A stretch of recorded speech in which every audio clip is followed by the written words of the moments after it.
మన ప్రభువైన యేసు క్రీస్తు నామములో దేవుని బిడ్డని మీ అందరికీ కృప కలుగును గాక.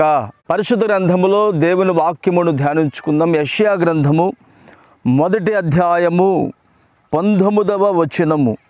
మీరు సమ్మతించి నా మాట వినుని ఎడల మీరు భూమి యొక్క మంచి పదార్థములను అనుభవింతురు. ఆమేన్. ప్రియమైన దేవుని బిడ్డలారా, ఈ రోజున మనమట దేవుని మాట వింటే చాలంటండి, ఆయనట మనకు భూమి యొక్క మంచి పదార్థములను మనకు అనుగ్రహిస్తాడట. ఆ మంచి పదార్థముల వలన మన జీవితము ఆశీర్వాదకరంగా సాగిపోతుందండి. ఆ మంచి పదార్థము అనేది చాలా శ్రేష్టమైనది. మన శరీరంలో బలహీనత ఉన్నప్పుడు మంచి పదార్థము అనేది మనం భుజించినప్పుడు మన శరీరానికి కావాల్సినటువంటి పోషకాలు అందుతాయండి.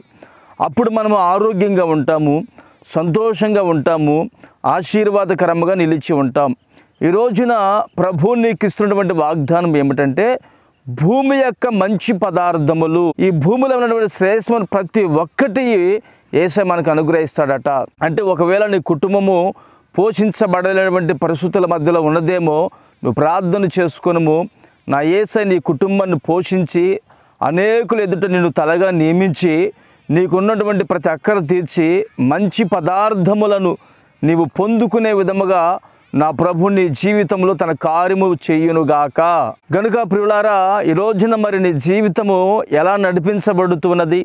మంచి పదార్థములు పొందుకున్నటువంటి వ్యక్తిగా నీవు నిలిచి ఉన్నావా? అవి పొందుకోవాలి అంటే శ్రేష్టమైనటువంటి ఆహార పదార్థములు కావచ్చు, శ్రేష్టమైనటువంటి ఈవులు కావచ్చు, పరలోక సంబంధమైన ఆశీర్వాదాలు నువ్వు పొందుకోవాలంటే మొదట నీవు దేవుని మాట వినాలి.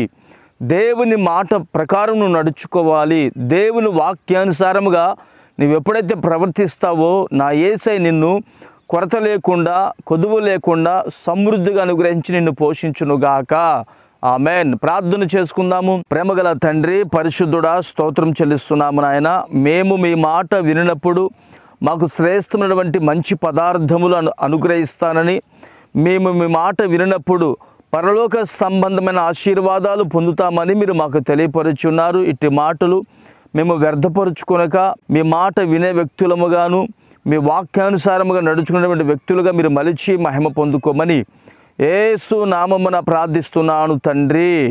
ఆమేన్.